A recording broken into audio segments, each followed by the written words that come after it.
vez, agora seria a última palestra, que a gente sabe que tem aqui um outro evento que já vai começar aqui também, então nós precisamos ser despejados daqui a pouco. Então a próxima é o professor Fernando Lessa do Nascimento, que também faz parte do nosso grupo, e tem também uma empresa importante que chama Digicard, que tem exatamente treinamentos exatamente em área de vários programas e software. Então eu passo a palavra para ele. Obrigado, Hélio. E aí, todo mundo inteiro ainda? Quase? Então tá bom, mas pelo menos o Dirceu deu uma animada em vocês, né? Espero que vocês não fiquem com raiva de mim, né? Essas emoções não surjam, mas vamos lá. Pessoal, eu não sou um educador como os meus colegas aí, os antecessores nas palestras, né, como o Hélio, que é um físico, né, quer dizer, um professor doutor, o pessoal com pós-graduação na área de educação, enfim. Mas eu tenho uma empresa de treinamento há 27 anos, então eu lido com educação tecnológica. Porém, eu tive uma experiência muito importante, que é a que eu quero, na área de aprender, de como aprender, que eu quero compartilhar com vocês. Só preciso pôr minha apresentação, só um minutinho.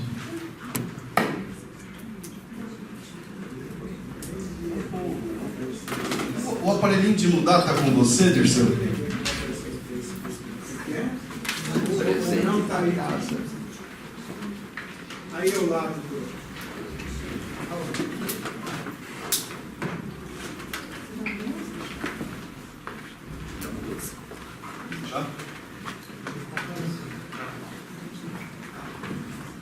Bom, vamos lá.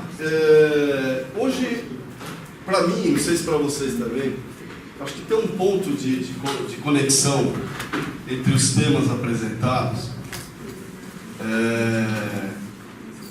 que eu acho que ficou forte. Vocês perceberam alguma coisa? As palestras iniciais, lembram? O pessoal da robótica, depois da programação. Oi? Alguém identificou algo em comum em várias das palestras? Questão do jogo.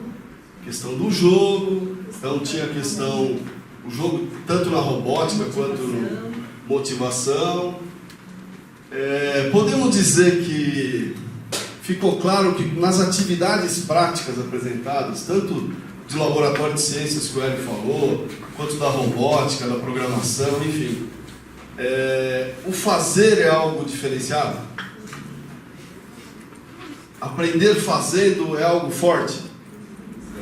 Então, legal. Eu tive uma experiência em 99, faz um tempinho, acho que eu sou mais velho que vocês. Eu fiz um curso chamado Empretec. É um curso de empreendedorismo no Sebrae. É um treinamento comportamental. Foi, na verdade, enfim, esse curso foi solicitado o desenvolvimento dele pela ONU na década de 80, enfim. Ele é de alto impacto. E aquilo lá mexeu comigo. Eu fiz aquele treinamento, tanto é que mudei um monte de coisa da minha empresa, enfim.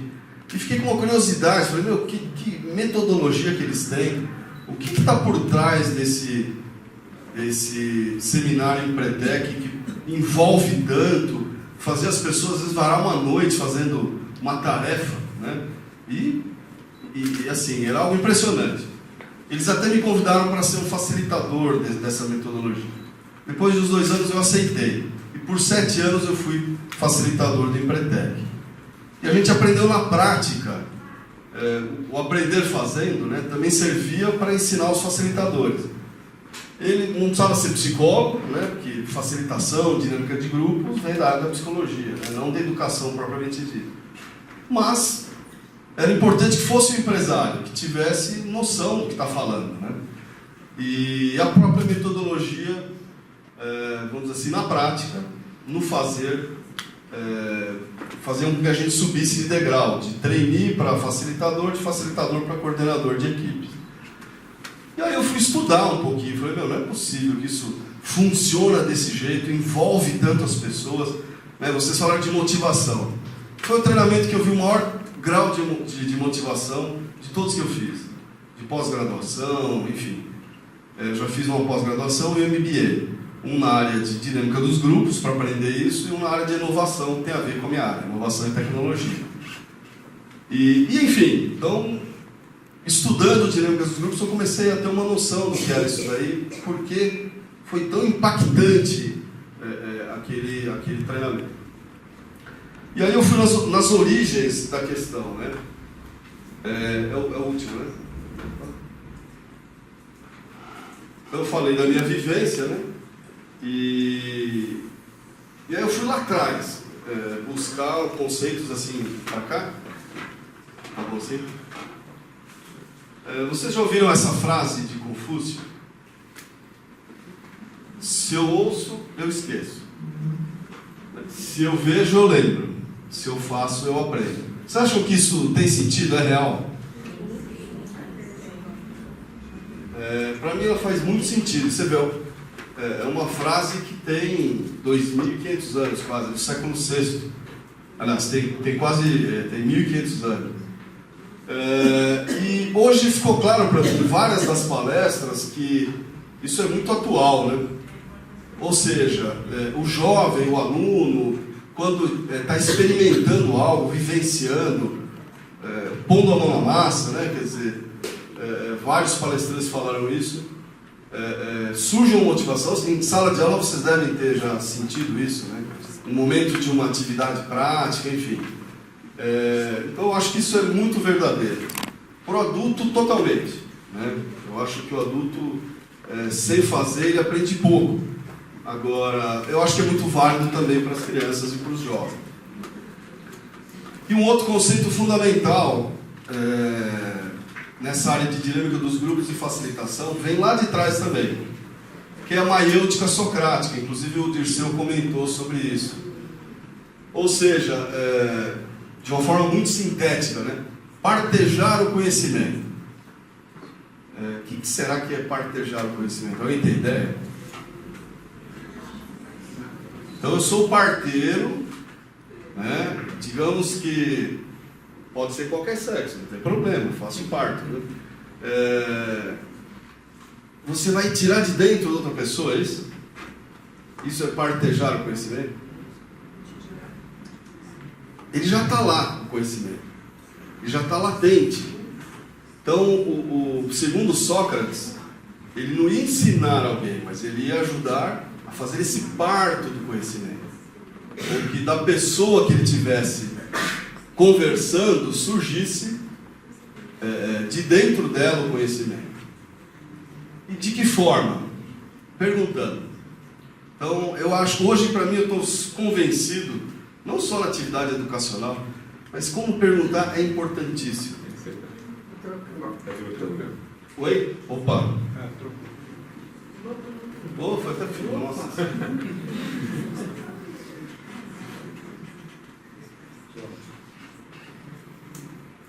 Caramba, velho. Vamos lá. Por que será? Será que perguntar pode ser uma ferramenta para a gente fazer esse parto? Sim ou não? Total. Muitas vezes a gente responde uma pergunta com um não. Será que seria a melhor forma? Ou será que a melhor forma é a gente responder com uma pergunta? Ou, né, se a pessoa, o aluno em questão, né, ele disse algo, por exemplo, que seja, entre aspas, errado. O Dirceu falou, quer dizer, não tem certo e errado. Eu concordo com ele. Mas a pergunta pode conduzir a uma melhor resposta, a um melhor entendimento, né? Então, coisas aparentemente simples vão construir uma ciência, uma área da psicologia a partir dessas duas premissas, né? Que é a dinâmica dos grupos e a facilitação. Ou, em outra ordem, facilitação e dinâmica dos grupos. Olha só, a dinâmica de grupo é uma ferramenta de estudo de grupos e também um termo geral para processos de grupo.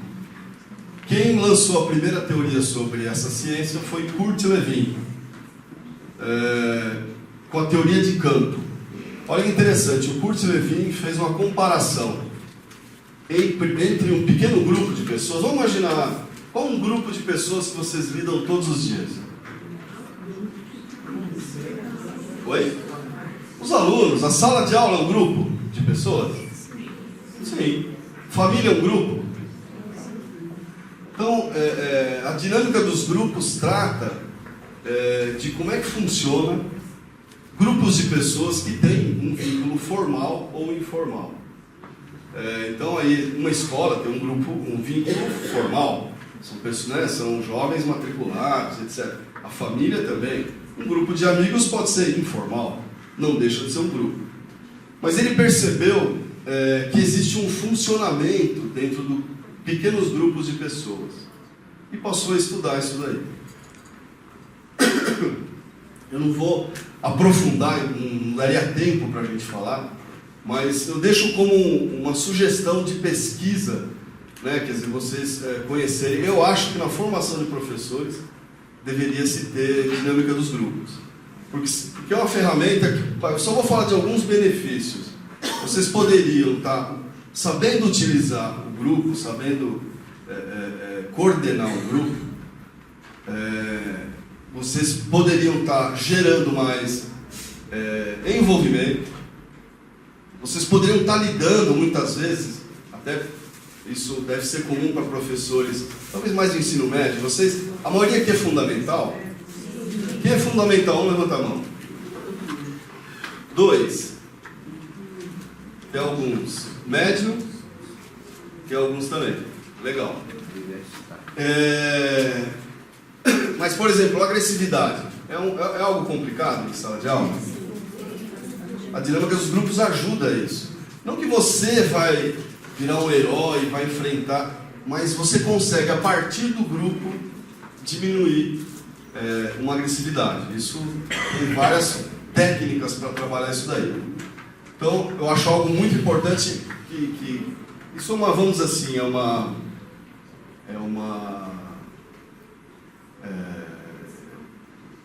como é que eu vou dizer?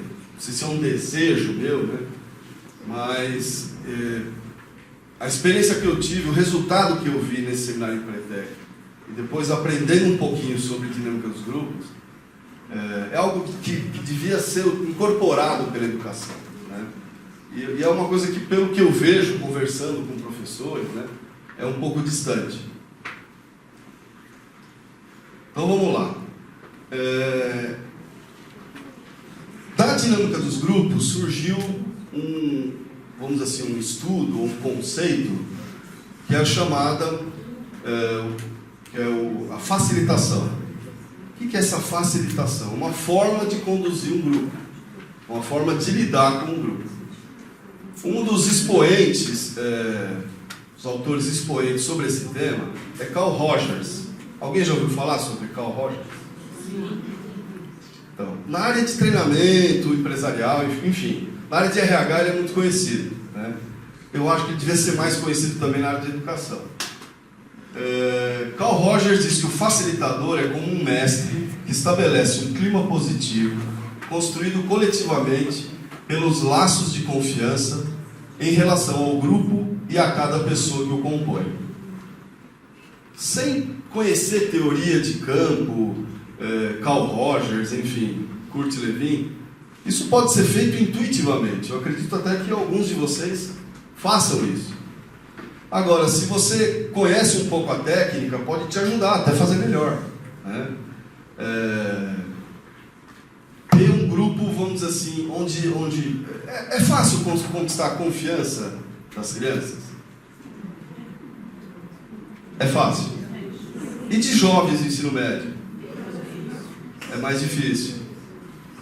Então, isso, né, a regulagem vai também de acordo com a maturidade, com a situação que vocês estão. Mas é algo importantíssimo ter essa confiança. A coisa flui melhor. Sim, sim. Então, essa primeira parte do texto está dizendo isso. E ser um facilitador é reconhecer-se dentro do processo e reconhecer as próprias limitações. Então, o facilitador ele faz parte do grupo. Então, eu acredito que algumas de vocês, alguns, né, educadoras e educadores, tenho essa postura de estar inserido junto com o grupo, com a sala de aula. Mas, tradicionalmente, não é assim. A educação, vamos dizer assim, mais tradicional, né? Quer dizer, o professor, ele está num degrau acima, né? O professor professa a verdade, né? E a gente percebe que cada vez mais é difícil manter essa postura, porque o mundo é outro, né? Quer dizer, as crianças, os jovens têm informação, eles já vêm de um, né? O Dirceu até falou, já tem um mental abstrato diferente, é isso? Ou seja, essa questão, o facilitador tem basicamente uma postura diferente da postura professoral tradicional, né?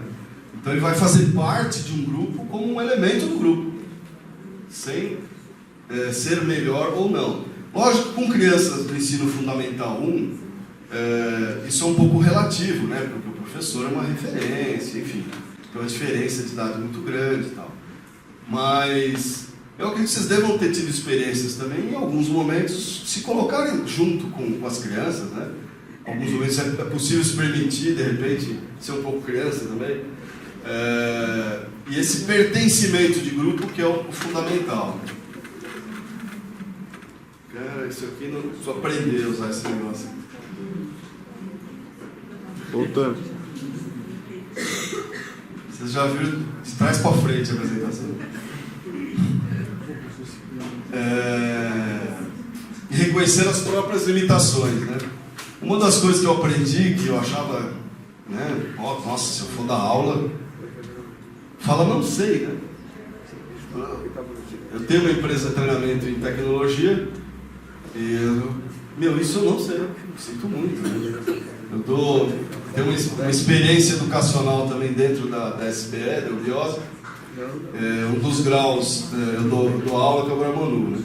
Então, onde eu pratico um pouquinho disso daí. E tem perguntas que não tem jeito, não sei. Talvez eu possa até pesquisar, mas não sei. E ser, no momento da facilitação, ele mesmo, né? Ou seja, ser autêntico, né? Quer dizer, não precisa desempenhar um papel, ser você mesmo, né? Não é simples isso daí.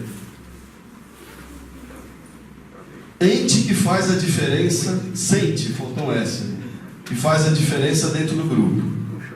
Muito diverso de ser aquele que concentra o saber.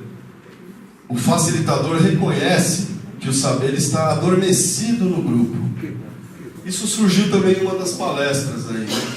O conhecimento está latente. Então, despertar seria esse partejar da socrática maiêutica, né?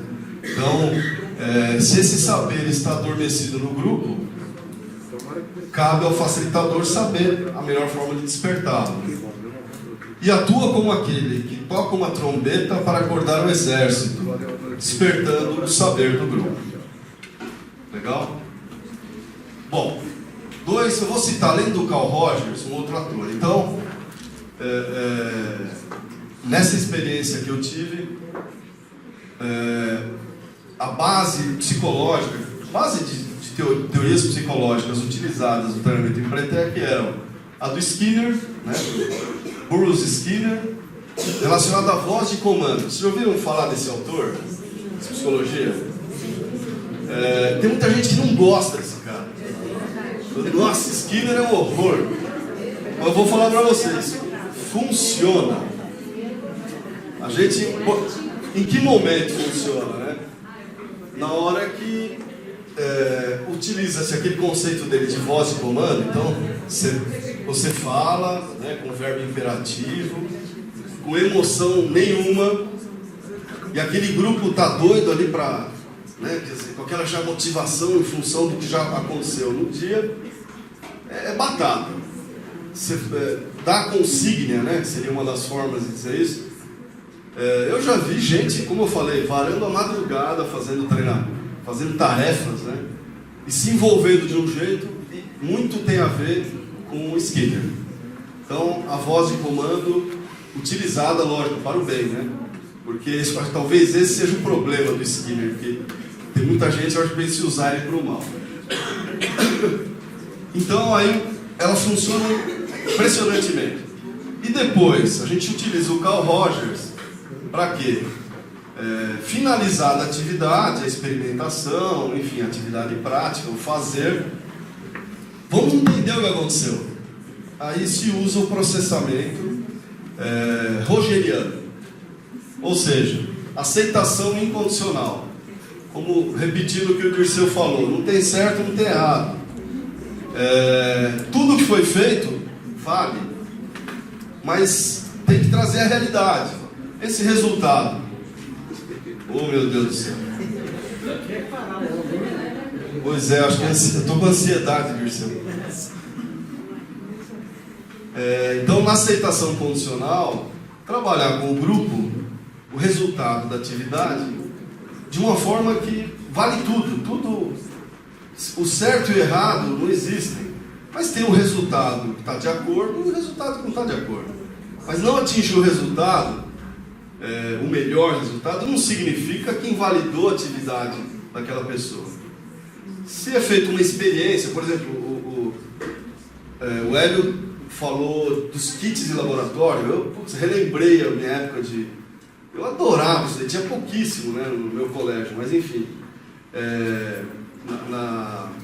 no ginásio, mas no colégio tinha, fiz a Edson Gomes, tinha um laboratório de física, pôr a mão na massa, nossa, eu achava o máximo aquilo lá. Então, na hora de fazer essa atividade e poder gerar um aprendizado, a base rogeriana, que é fazer um processamento e que todos entendam o resultado daquela atividade, nessa experiência do Empretec, eu nunca vi nada igual, realmente funcionava. E às vezes, lógico, estou relativizando para um treinamento de empreendedorismo de adulto, né? Mas às vezes vi um feedback duro, no sentido, olha, se você está nessa atividade aqui fazendo dessa forma, por ser um treinamento comportamental, você deve estar fazendo na sua vida também, né?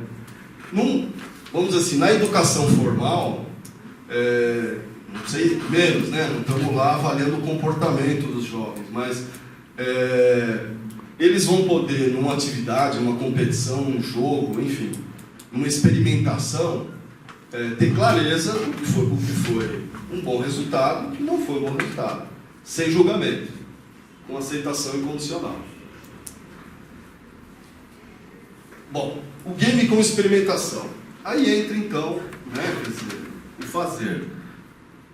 Vocês viram que para física, para robótica, para as áreas de exatas, de forma geral, é muito mais fácil, né, se ter atividades experimentais, vivenciais. Nós vimos aqui de várias palestras, né? Então, na robótica, que une aí eletrônica, enfim, com outras disciplinas, programação, os laboratórios, kits de laboratório de física e química que o professor Hélio falou, e as outras áreas, história, geografia, português. Será que tem um jeito de fazer, de se ter atividades práticas, games, cobrindo todo o conteúdo de um ensino médio, ensino fundamental 1 e 2? O que vocês acham? Sim. Então, uma das formas que eu achei genial, que eu deixo também como dica aí para vocês, é o computador de grupo. Vocês já viram isso? Tem uma empresa brasileira chamada Sábia Experience, que baseada em conceitos de neurociência, enfim, um negócio muito legal. Eles têm 11 patentes nesse hardware. É uma das empresas nacionais com o maior número de patentes. O Touch, eles que desenvolveram. Então, o que é? Esse modelo especificamente é um que vai até para plataformas de petróleo, porque eles desenvolveram um treinamento para segurança na Petrobras, que é considerado um dos melhores treinamentos lá. E podem sentar pessoas em voltas. Nesse daí, 3, 4 pessoas, tem modelos maiores, 5, 7.